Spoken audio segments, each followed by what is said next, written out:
In its early days, Carnival Cruises offered the ultimate getaway, combining affordable luxury with endless fun and adventure. But what was once a dream vacation has turned into a nightmare for many passengers. In this video, we explore how Carnival rose to fame and why it's now facing major criticism. The rise of Carnival Cruises. Carnival Cruises began with a vision, one that would change the cruise industry forever. Founded in 1972 by Ted Arison, Carnival started with a single ship, Mardi Gras, which was a gamble at the time. But it wasn't long before the brand found its niche, combining affordable vacations with non-stop fun.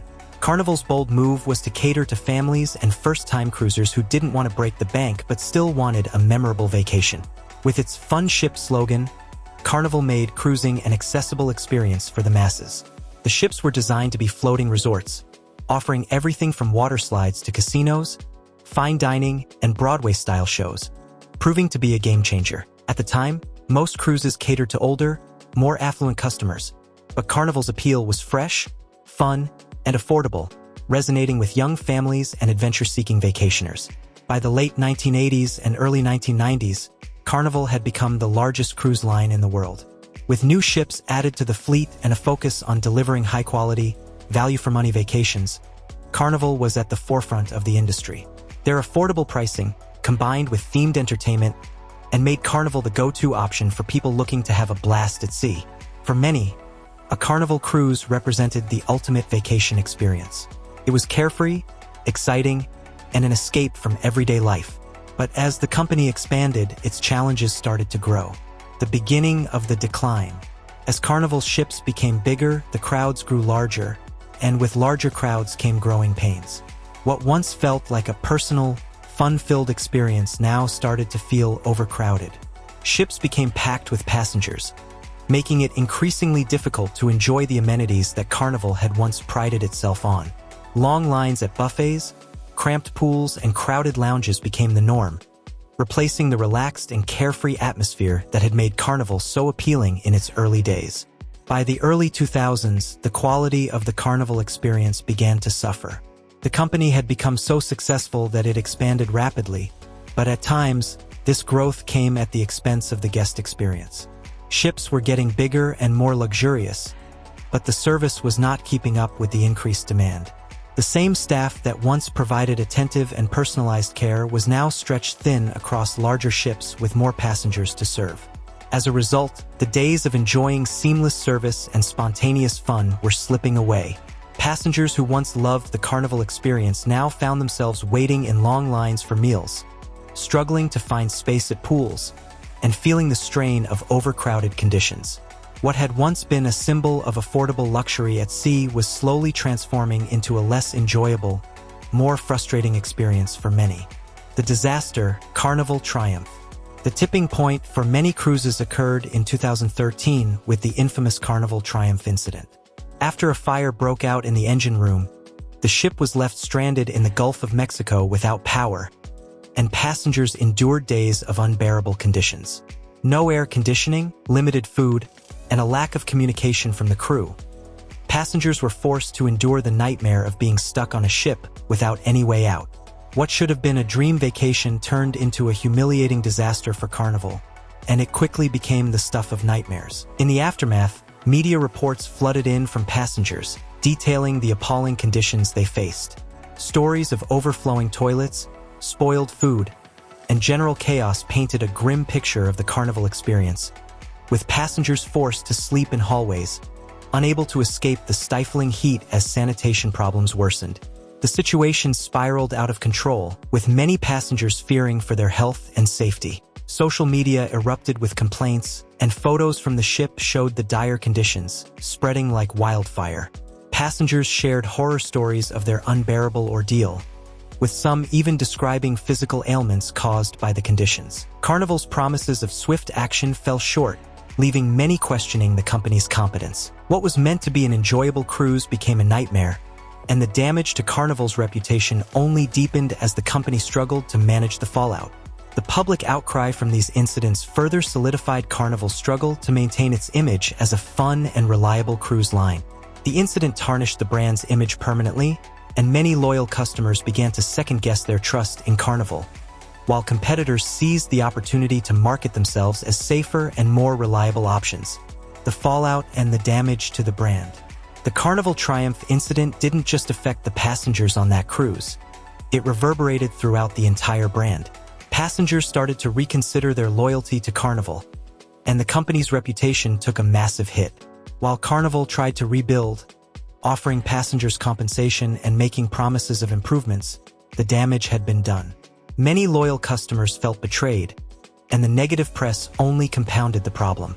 Carnival was no longer the carefree, reliable brand it once was. The incident exposed flaws in their operational management and their ability to handle crises, which made people question whether Carnival could ever return to its former glory. The Triumph disaster was a wake-up call, not just for Carnival but for the entire cruise industry. Cruise lines started reevaluating their safety measures, and customer service took center stage. But for many, the trust was broken. It became clear that Carnival had a long road ahead to restore consumer confidence, and the brand's reputation would never be the same again. As other cruise lines used this incident as a benchmark for improvement, Carnival was left struggling to recover, with ongoing criticism from passengers who had lost confidence in the company's ability to provide a safe and enjoyable experience. Many wondered if Carnival's image could ever fully recover from the devastating blow it had taken. Rising complaints and continuing issues. Even after the Triumph debacle, Carnival continued to face rising complaints from passengers. The company's efforts to address the issues, including offering compensation and promising improvements, fell short for many guests. Overcrowding, a lack of timely service, poor food quality, and aging ships became recurring themes in online reviews. Passengers who had once enjoyed Carnival's laid-back style began to seek alternatives as competitors like Royal Caribbean and Norwegian Cruise Line offered more upscale and innovative experiences. Carnival's struggle to meet evolving passenger expectations only deepened the divide. By 2018, Carnival was facing even more pressing issues.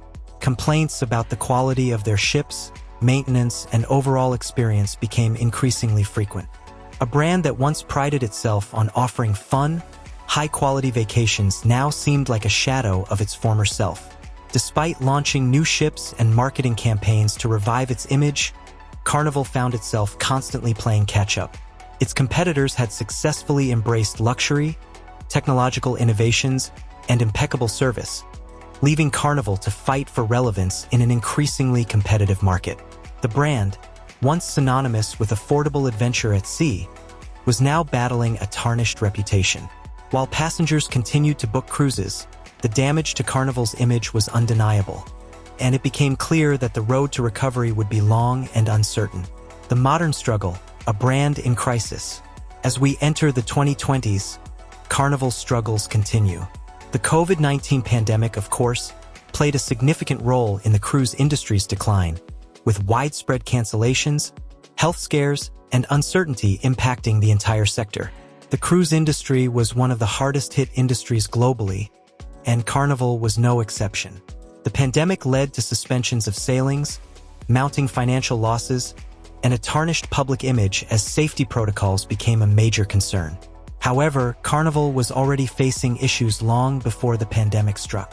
Despite efforts to renovate older ships, introduce new experiences, and revamp its brand image, the company couldn't escape the lingering damage caused by past incidents, including the Carnival Triumph disaster. While the company made promises of improvement, the negative perception of Carnival remained, and its once loyal customers were increasingly disillusioned. The cruise line found itself constantly playing catch-up, struggling to meet the growing demand for higher quality experiences, while still trying to maintain its budget-friendly approach. Today, many former loyal passengers are sharing their horror stories online. Cruises are still being booked, but complaints continue to flood review sites and social media platforms. Overcrowded ships, poorly maintained facilities, and bad customer service have become common themes. Passengers have reported subpar food, limited entertainment, and a lack of attention to detail. All of these factors have left many questioning whether Carnival will ever truly recover. The brand that once promised fun, adventure, and carefree escapes now faces an uncertain future, trying to reclaim the glory it lost while battling ongoing public dissatisfaction. The future of Carnival Cruises. Will it bounce back? The future for Carnival is uncertain, and while it's possible for the company to reinvent itself and regain the trust of its customers, it won't be easy. The cruise industry has changed dramatically in the past few years, with travelers now seeking more personalized, luxury experiences.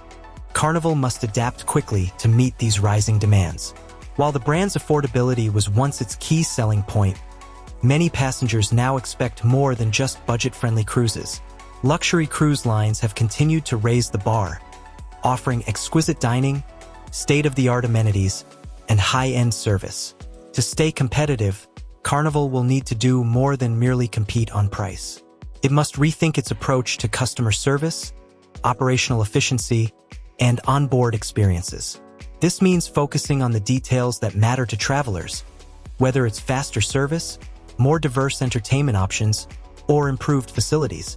Carnival has already begun to invest in new ships and refurbishments, but it's clear that the company's survival depends on more than just fleet upgrades. Rebuilding trust with loyal customers will take time, and Carnival must prove it can consistently deliver the exceptional experiences that have been missing for so long. Carnival Cruises once represented the pinnacle of affordable, fun vacationing at sea. But as the company grew, so did its challenges. And as it became a victim of its own success, Carnival found itself at a crossroads. The disastrous events like the Carnival Triumph and the rise in negative reviews have placed the brand in a difficult position. Whether it can rise again or not remains to be seen, and only time will tell. But one thing is certain. The story of Carnival Cruises is a reminder that no company, no matter how big or successful, is immune to the consequences of neglecting the very customers who helped it rise to the top. Carnival's rise and fall is a cautionary tale of how success can quickly turn into struggle. As the brand fights to regain trust, only time will tell if it can rebuild its reputation. It remains to be seen whether Carnival can make a comeback, or if it's too late.